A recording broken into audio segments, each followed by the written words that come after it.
Kapag bubuksan mo yung faucet or gate valve, kusang gagana yung makina. Ayan po, kusang gagana yung aking 220 volts, 370 watts. Tipid sa kuryente pero napakalakas po ng pressure mga ka-repairman, no?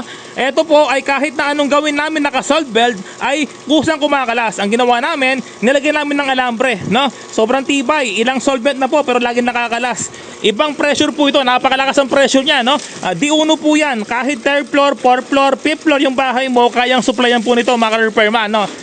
Irerekta mo yan sa mismong poso sa bahay po ninyo. Kapag may gagamit, doon lang gagana yung makina. Ito yung kanyang input, yung input niya sa poso. Ayan po, example, nasa drum po tayo. At ito yung kanyang output, yung labasan. Lagyan mo ng pondo rito para gumana ng maayos. Hindi ka na mahihirapan sa pag-igib ng tubig sa poso kapag meron ka nito. Unang step gagawin natin, lagyan natin ng tubig yung kanyang pondo. Kasi kung walang tubig, hindi yan gagana. Okay mga ka-repairman, ito yung kanyang input, ito yung kanyang output. Laging tandaan, yung input laging nasa ilalim, yung output ay nasa taas. Okay? Yung tubo nito ay di-uno. Ayan po, puno na siya, oh. Pakita mo. Puno na yung tubig at isasarado natin.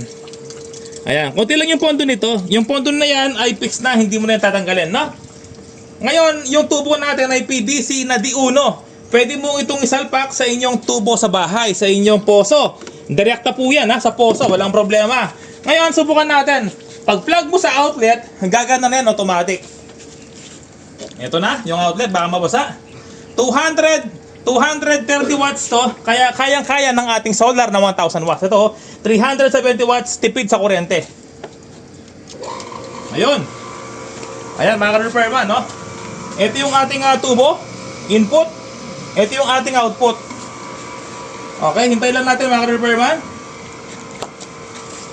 Aakyat yan, no? Okay.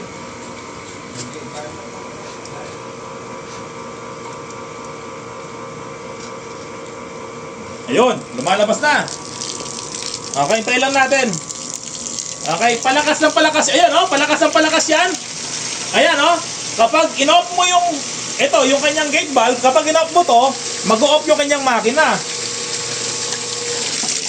Mag-o-off yung kanyang motor. Ang lakas ng PSI po, yung kaya nito. Ibig sabihin, 2nd floor, 3rd floor, kayang-kaya itong ating water booster. Ito po ay direkta sa poso. Mas maganda kung GI gagamitin po ninyo para matibay. Pero PVC, okay lang din. Kasi PVC gamit natin, no? Ngayon, buksan natin, doon pa lang gagana yung ating motor.